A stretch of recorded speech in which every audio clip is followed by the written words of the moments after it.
total liberation of the African continent. Nkrumah did not only grant us independence, he awakened within us a sense of consciousness and a continental purpose. Starting with the UGCC and eventually the CPP, along with the countless unsung heroes and patriots, they sparked a movement that altered the course of African history. Today, we honor the memory of Osajifo Dr. Kwame Nkrumah and all others who have led this country after him. All of them have been a part of our history and have brought us to this moment in our lives. From Dr. Kofi Abrefa-Buzia to J.A. Ankara, Akwesi Afrifa, Ike Achampong, General Akufo, Jerry John Rawlings, John Ajekum Kufuor, John Ibansata Mills, and Nana Addo Dankwa Akufo-Addo. His Excellency John Dramani Mahama Koso Dina Simpieso Edi nsɛm bi etuja na ɔkyerɛ mu sɛ ɔman yi yɛtumi anya yɛmfa ahodie na yɛkasa yi yɛdi mfinhyia no aduasia nkono no ɛsɛ fata sɛ yɛnyina yɛka yɛn ho bom na kɛtasehyɛ ɛne proyɛ kankan yɛ adokoro wɔ man yi ɛmoa ɛma ɔman no ntumi ntumpɔn ɛno nti ɛsɛ fata sɛ yɛka yɛn ho bom na yɛtumi etu ne nyina ase efiri ɔman no mu. Leadership must be accountable. Corruption is a cancer that erodes the very foundation of our nation. Every CD that is stolen from the public purse represents a classroom that is robbed of textbooks. It represents a hospital that will go without medicines. It represents a road that will be left uncompleted. And it represents a young graduate that will be denied opportunity. Under my leadership, we're not just fighting corruption with words alone, we're strengthening institutions, protecting anti-corruption agencies from political interference, and ensuring that no individual, regardless of their status or party, is above the law. But government cannot win this battle alone. We must foster a national culture of integrity, where honesty is valued and public service is regarded as a sacred duty. Independence granted us freedom, but freedom demands responsibility. We need to re-establish discipline in our national life, discipline in how we manage public resources, discipline in adhering to the law, discipline in how we treat one another in public life. Patriotism should extend beyond just slogans. True patriotism must be shown through our everyday actions. Ewo afofida ya yedie no amu ena His Excellency John Dramani Mahama Koswa edi nsem ne bi atujwa no kyerɛ sɛ afrisese na wobehu na sɛ yebedi mfinhyia adioson no na ɔman Ghana yebetumi aduru mfinhyia adioson no hwɛ nani so ade hunu pa ene sɛ Ghana akoda bia enkoda ewokom yemfa ekom ene anibere enkoda wobɛhwɛ sɛ adesuansɛm enso obia betumi anya bi na eba ayasabia ene ɛho ensensɛm so a wono so ebetu ho na mon ama obia ensa tumi aka bi wabra wontua bibi kɛseɛ bia ketua bi na nso waya asabia wo hia no wonsa etumi aka ɛwɔ man nim ɛno ti na nani so ade hunu ɛde ma afia edi yanimu no de ɛdɔso pa sei na wo kyerɛ mu. The milestone of Ghana's 70th anniversary next year, let us reaffirm our national vision. A vision of a Ghana where no child will go to bed hungry. And a Ghana where education is accessible and empowering. A Ghana where healthcare is affordable and accessible. A Ghana with world-class infrastructure.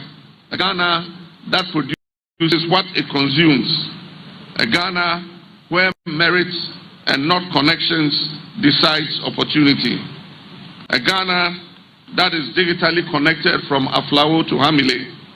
A Ghana that preserves its forests and environment for future generations. This vision is within reach, but it requires our collective efforts. My fellow Ghanaians, 69 years ago, our nation was born in hope. And together, we gather here this morning to renew that hope. The journey has not always been smooth. We have stumbled and often felt disappointed in ourselves. But we have never given up. The resilience that defines the Ghanaian spirit still lives on. As your president, I pledge to serve with integrity, humility, and unwavering dedication to the welfare of our people. But Ghana's progress cannot rely solely on my leadership. It will depend on every citizen doing their part. Wherever you are, whatever you do your part with excellence. Do it for Ghana, do it for Africa, and do it for the generation. Enti na chese dia wo ye bia ye na efa bo ama o my Ghana emfa ne ntoma pa emfa infra ewo sansam mi so no ye gusua edi emfie aduosia enkono afidi da no na mansini no so obia edi ne de eno nti ye kopia mu ewo asakore mampon mansini no mu a ehonom ena panimfo enso edi djumadie no ehihye so na no ena aban krachi panyini ya wo no ena da mansini no ano honorable Ben Abdallah Hassan wode Sembi etuja wano eneye MC no de nsembi tuja sehwe se de mampanyi eka se enwomasua eyade a eho hia pa na ebeboa oman no daachi ene ne nkan kronti no ene MC ya woda asokore mampon mansini no ano wonum aye consumer mamre ahwe se wonum bebo foto bi dia to ho e dia boa emofra se bi wonum nim nyansa na wosua dia wohunu wonim dia pa nanso wonum awofo eni sika wo de beboa ama wonsuku sam atimi akoyie wonum abofoto bi a ebeboa wonum na aboa wo sakwan ne so se de beya sustainable development goal de edikan ene de tosudu no ni nyina betumi abamu na aboa ma omampuntuo ne nchechire akosunti Owura Ben Abdallah Hassan edituja. Education is the fundamental process of acquiring and imparting knowledge, skills, values, and habits essential for personal development and societal progress. The Obrempong Municipal Assembly, under my leadership, has established an education fund to support brilliant but needy students who may not be able to continue their education due to financial constraints. This initiative ensures equity, inclusion, and also contributes to the achievement of the Sustainable Development Goals 1 and 10, which focus on poverty eradication and reduce inequalities. Permit me to highlight some of the educational infrastructure interventions which have been initiated and are various levels of completion within our municipality. The construction of a 1-number 3-unit kindergarten block at Obrempong RC Primary School. The construction of a 1-number 6-unit classroom block at Obrempong RC Primary School as well. The construction of a 1-number 6-unit classroom block at Aboabo Middle Bay School. The construction of a 1-number 6-unit classroom block at Sakafia Senior High School. The construction of a 1-number 18-unit classroom block and a 2,000 capacity assembly hall at Ibadur Rahman Senior High School. The construction of a 1-number 2-story girls dormitory block, 2,000 capacity assembly hall, and a 2-story staff accommodation at Parkoso Senior High School. The construction of a 1-number 18-unit classroom block at Nurul Amin Senior High School. The construction of a 1-number 2-story girls dormitory block, and a 2,000 capacity hall at Sakafia Senior High School.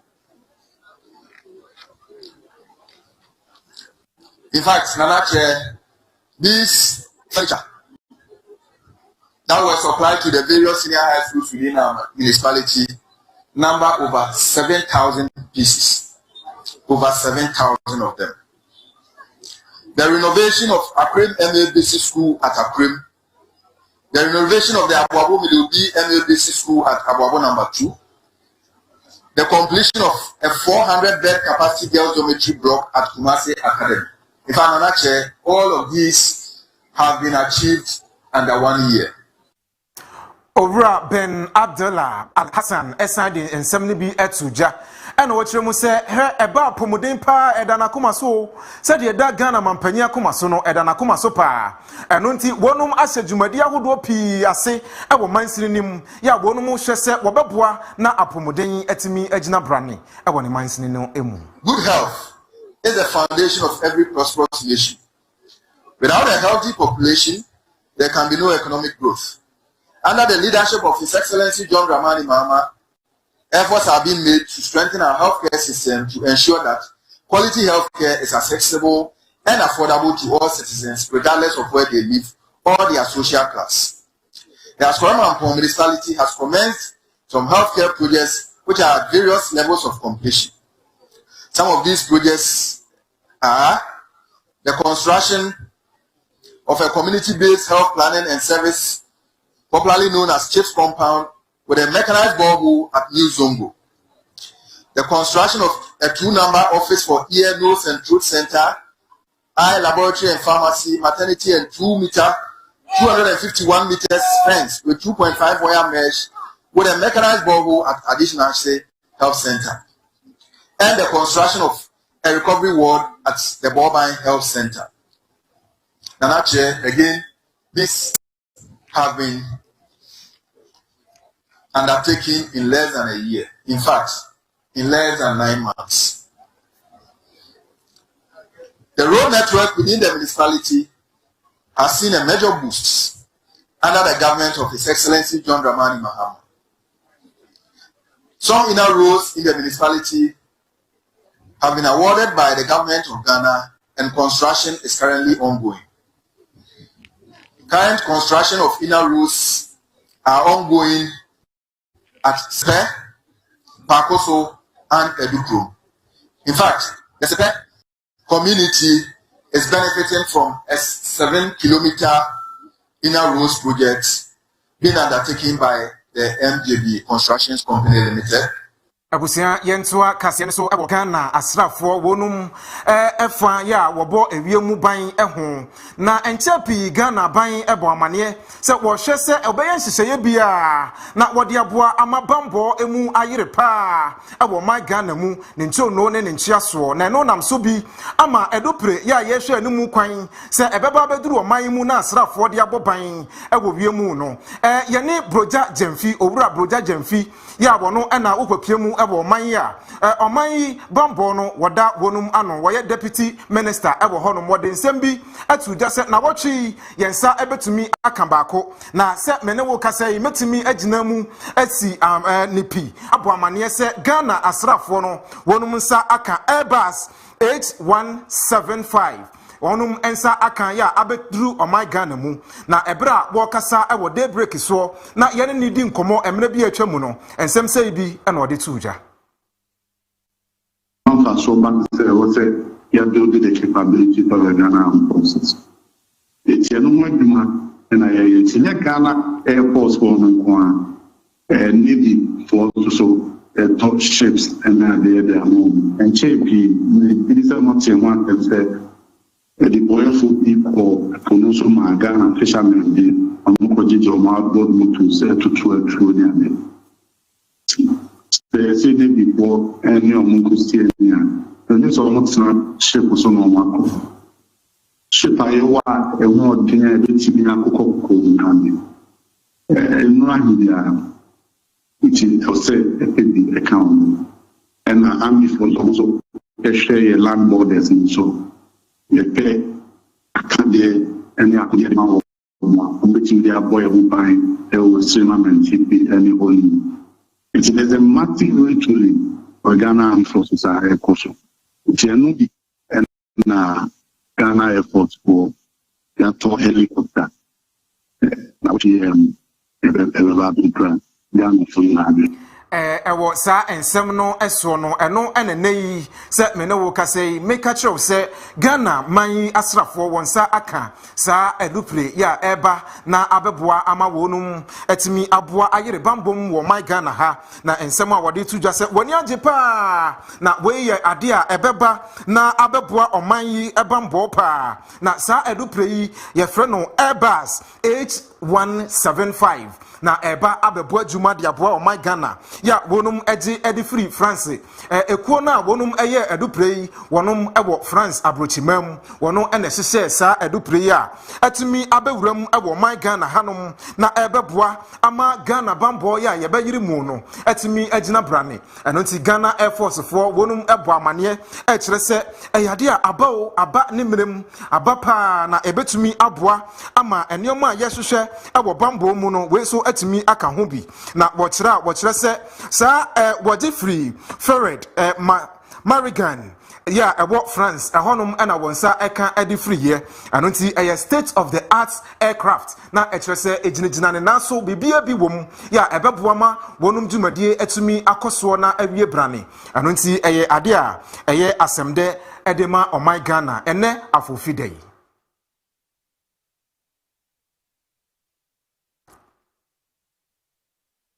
Yadaswa ewo bambo mu ensem so na yekopia mu ewo ahafoano south west mansini no emu a ehonum na odefo bi ya wono na ye bisa chief woye ohempopro ewo bisa wonum abusuakuo no emu na USA na odi ne juma ne nayi wabafie Ghana na wonum aye enhyehyeye pa aboa ama Ghana posidom ya wonum ewo ahafoano south west mansini no mu wonum aye health screening fefefe kama pa ede ama wonum ewo ho se ebeboa ama wonum apomuden atimi agina brane wo wie ye no oye adoye bi esan edi chato na bra ye bopini no ne ni di nkomo no ensem sei bi na woka ede fa ho. Well, all I want to tell them is that whenever there's an issue, that's why we have these wonderful police officers here. They take control of all those things. You don't take things into your hands. You don't take matters into your hands and do whatever you want. We are in a country that have rules and regulations and laws that we have to abide. And you have to follow that. If you go beyond that and do something else, the law will deal with you drastically. So we have to trust our police officers to really Sire Alhaji Ibrahim Adams wano ene ohempopro ya wada bisa abusuakuo no ano ya ewo ahafoano south west mensene no mu mankranso ena dwumadie ekoso na wogusua edi nkomo no wokire mu se oman yi bambo betimi agina brane na ya yirimu pa dia aposifo wonum enkwa ehuhia pa wonum health eyade a ye se yehwe na yebo ye homodin se ye betimi aboa ama eno atimi agina brane na basa wonum benya hoden aboabo man yi ho ban sei ene wokano. Use this equipment. How can they use their guns? So I decided to get these machines for them to check their pressure, their sugar level every single day. So that would determine whether they have a problem or not. Because they are so busy, they cannot go to the hospitals to do all these things. That is why I brought these machines here to donate it to them for free so they can check their health, so that they will be healthy, so they can protect us like they did the other day. But I want to thank the regional minister for really making that way for me to come and meet the MCE and to meet the commander. Alhaji Banda ewie ya Adams ewie ye na Honorable Sadiq Abubakar wano so edi nsem ne bi tudwa na okyere se we de yasem papa na woda na se nigye sem na waye no na wogina sa kwanya we so no atonkra ama oman no anase mansini no de hye ya wonum ewo akwantuo mu se wonum mra na won so emwa bia wo betumi de aboa mansini no wonfa emwa. Honorable Abubakar Sadiq wono na ye mansini krache panyin ya wo honom this match no ya police for na eba boy ho ban nti wakra BP ene ifidi ene check your sugar level a eba be sa screening no e ma ya police for no na omo check BP no na e wosoro a obedu ne tibia e dey ama se ne be adwuma nti no o sori a wa betimi a check na sebe omo apomudi be dey e betimi a kama e dey ama because omo na e boy ho ban e we mansin mu apomudi hu sem dey o hwe ya doctor for any nurses na omo bo mo modern omo ye omo famudie but the best say send Alhaji afiaye omo mu fa no south so omo amonone so no so munya enema bi a ye de ebo apomudi ehwemu a omo ehwema chie dey emehe oja ye wo check compound bebre e negative fans e ba be wi ye wi e be hia mpa e be hia enema e den e de akom na ya kwa akobie nti mefa ye piemu ewo otafu abato empetiane so a NDC wonum vice chairman wono so edin nsem ne bi etuja Ibrahim Abubakar Dambali wono so de tuja no kire mu se onuma modin o waye ade na wobo Alhaji Abaso da freedom po nyankopa se ne de adefefe a Alhaji aye edi aboa in fact anko obi anko be ka se obeye di ama de konfonkwa na sabi ya ye free tafo ye tafonkwa other places Alhaji boaye ene de odi aba hai koko aspect kura na betima aka ta no ko be wi kura na ska be trenye bi ni na se ne adefefe ya opini di abai as a chairman betima ma bo na chido. Yes, in fact, on your mama was a crown monochrono, then in Yaba, say about Talachi. Now the Kuya Manaya fair. So now it was out to me penny to say, as a genity, we are or quack about memoir or Trinity, and a chefy. Sandy Presidia, and yet to me, it may tell Moti, the mad money effort. And to the Abbey, a saga, and a yada, a large where Bisa for Henny, or New Jersey, and our sire Henny, my ya in your mom, a rope room. Yemfa yani enchemu ewo Enkranza North mensini no emu busunya SDA Basic School wonum ena nei waka won ho bom na woye speech and prize giving day ene wonum a wabo ho den achechefo ene adesuafo yebo wonum abaso ne no enam so bi ema mensini krachi panyini ekopie mu ewo honum Honorable Patrick Efa wokopie mu wo honum ene wobo wonum abaso wojumason ya wobo wama school no etimi akoso a ewo adesua ene adekere emu sei ena wakano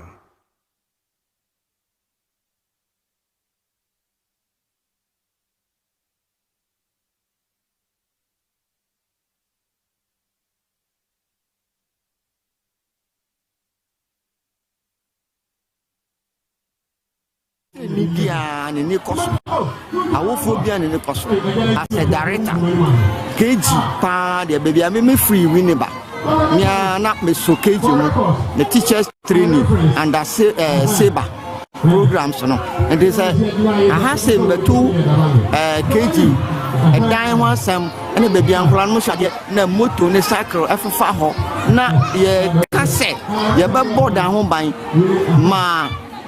Cycle ni moto ni nyina mbefa nche na nkola no mo omo besku amo awofo no mo omo yam ana oma kuma beka mo yam dia ya dia efa bida obi ase Mr. Opoku Samson wono eye chairman edema SMC na wono so edinsem ne bi atuja no kire se wono mo hye abomodin pa se awofo ene achechefo ebetumi aboa wono mofra ewo wono madesua ne wonsuku semu se de beya wono ani suade hunu ebetumi abam wo hye wono enkran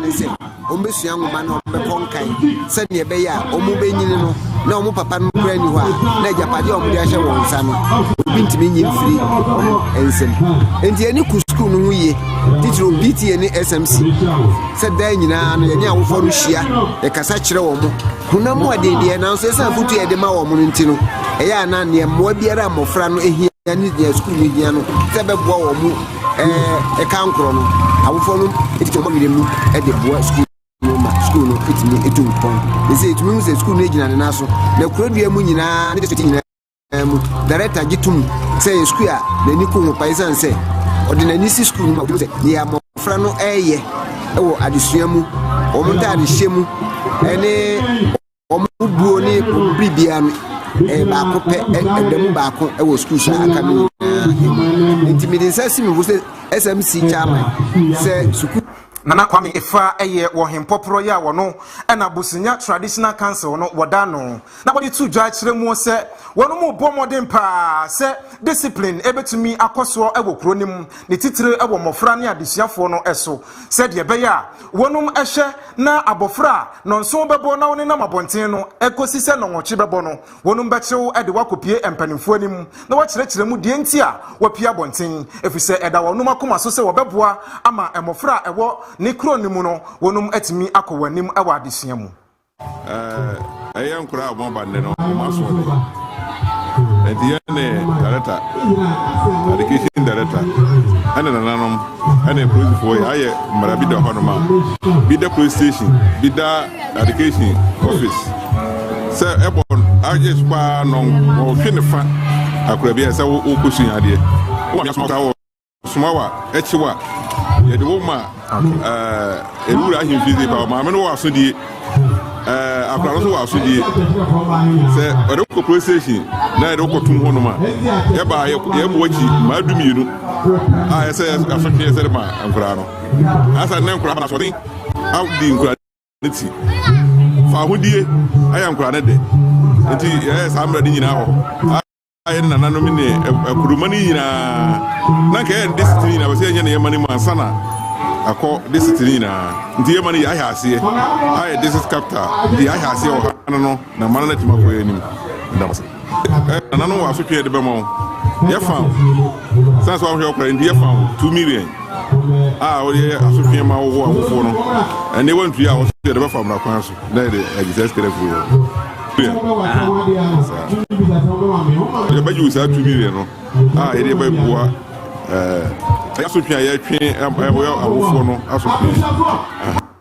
Yentwa kasiane so enfama dia subin so number 2 eye kuro ya ewo wanti mansini no emu na wukopie mu ewo honomo a madamfo Ghana Foundation wonum ahya tenase a ehunu se subin so ensuo ya wonum enom enye papa tese kwan wo faso enya nsuo no eyade a wonum ho che won pa eno nti enam so ama empanimfo ya wonum ato won hudi madamfo Ghana Foundation wonum akobie ensuo edi ama subin so number 2 fo se emeboa ema wonsu numu ene wonsu pe enso entumi enkoso enfama wonum ehwesu yi na chena yesan twromo ho se hia de fofura ahye omu nkuran ama oma ba behwe na omaye ne se hande ama subin so ye njamusa assembly ni yetamwachi ye beba be kam ho ne ye supervise nsuo no ye wo bibia ye friend wasan committee water and sanitation committee ye wo expert e wo assembly on beba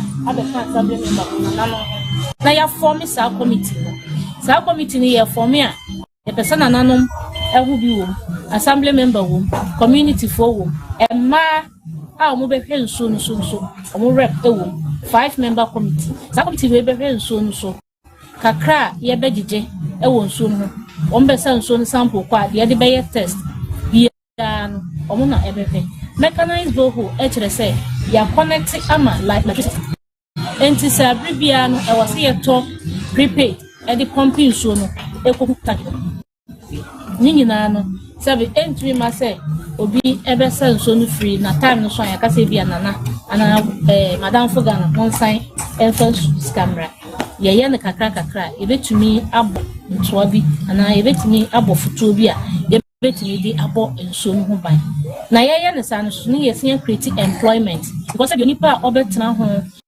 a obehwe enso no so agi simple takun bo so me so a wasan committee no ebehwe afiesa nipa no ka